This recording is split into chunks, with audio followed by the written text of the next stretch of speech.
মানবিক করিডোর আসলে কি, বিশ্বের আর কোথায় আছে, কতটা কার্যকর?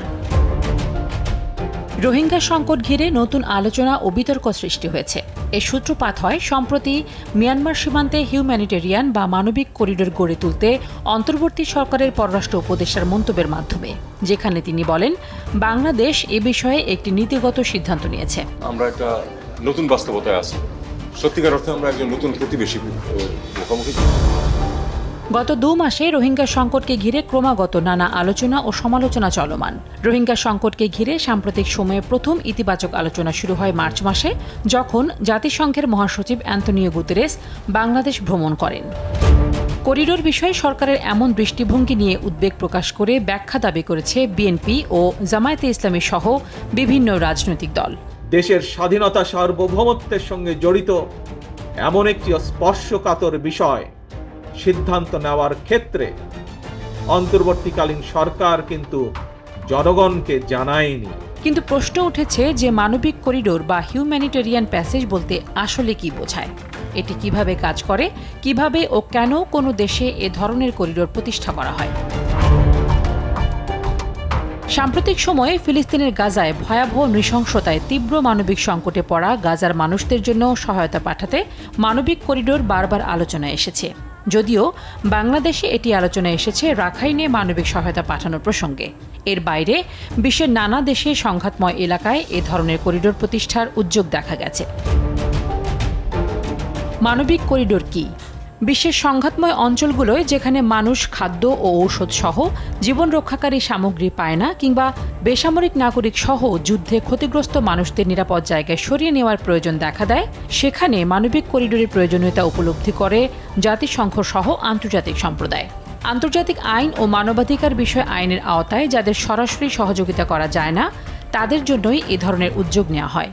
সাধারণত বিশ্বের যেসব জায়গায় এমন মানবিক করিডোর হয়েছে তার কোনোটিতে বিবদমান পক্ষগুলোর স্বতঃস্ফূর্ত আলোচনার মাধ্যমে, আবার কোনোটিতে তৃতীয় পক্ষ বিশেষ করে জাতিসংঘের মধ্যস্থতায় হয়েছে।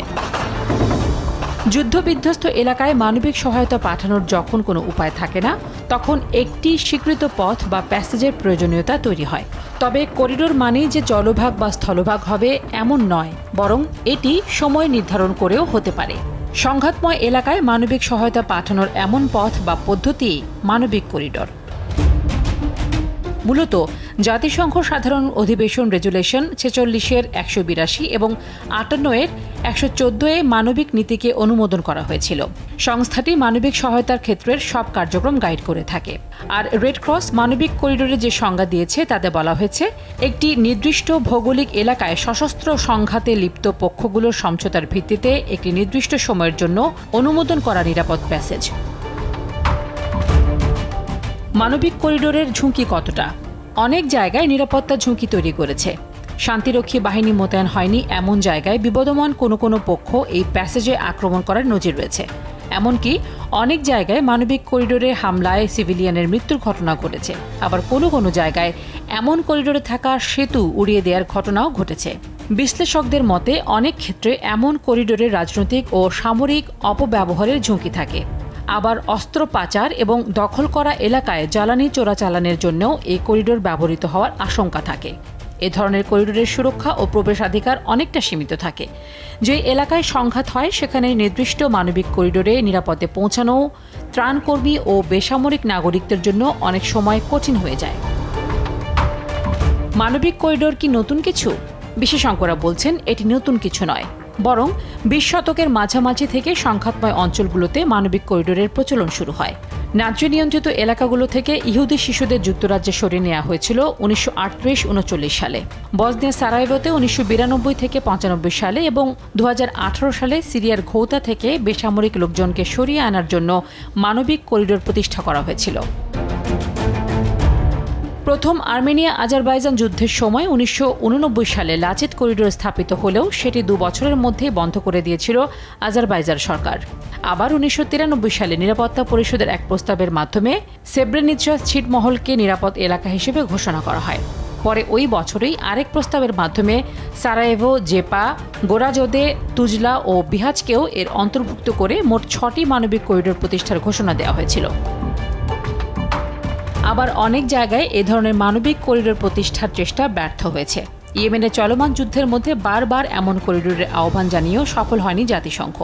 আবার ইথিওপিয়ার টাইগ্রে অঞ্চলে বহু মানুষ মাসের পর মাস সরকারি অবরোধে আটকে পড়লে 2022 সালের নভেম্বরে মানবিক করিডোরগুলো পুনরায় চালুর মধ্য দিয়ে তাদের প্রাণে বাঁচানো সম্ভব হয়।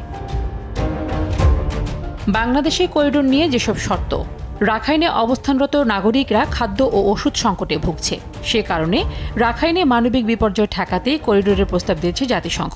তবে রাখাইনে মানবিক করিডোর দেওয়ার জন্য বেশ কয়েকটি শর্ত জাতিসংঘকে দেওয়া হয়েছে। এর মধ্যে রয়েছে রাখাইনে সহায়ক পরিবেশ তৈরি, সবার জন্য সমানভাবে ত্রাণ বিতরণ, শর্তহীন ত্রাণ বিতরণ। এসব শর্ত না মানলে মানবিক করিডোর দিতে রাজি নয় বাংলাদেশ। কোন পথে করিডোর? মিয়ানমারের সঙ্গে কোন পথে করিডোর হবে সেটা এখনও চূড়ান্ত হয়নি।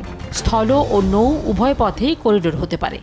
এছাড়া মিয়ানমারের ঘুমধুম সীমান্ত দিয়ে দেশটির সঙ্গে বাংলাদেশের সড়ক যোগাযোগ রয়েছে।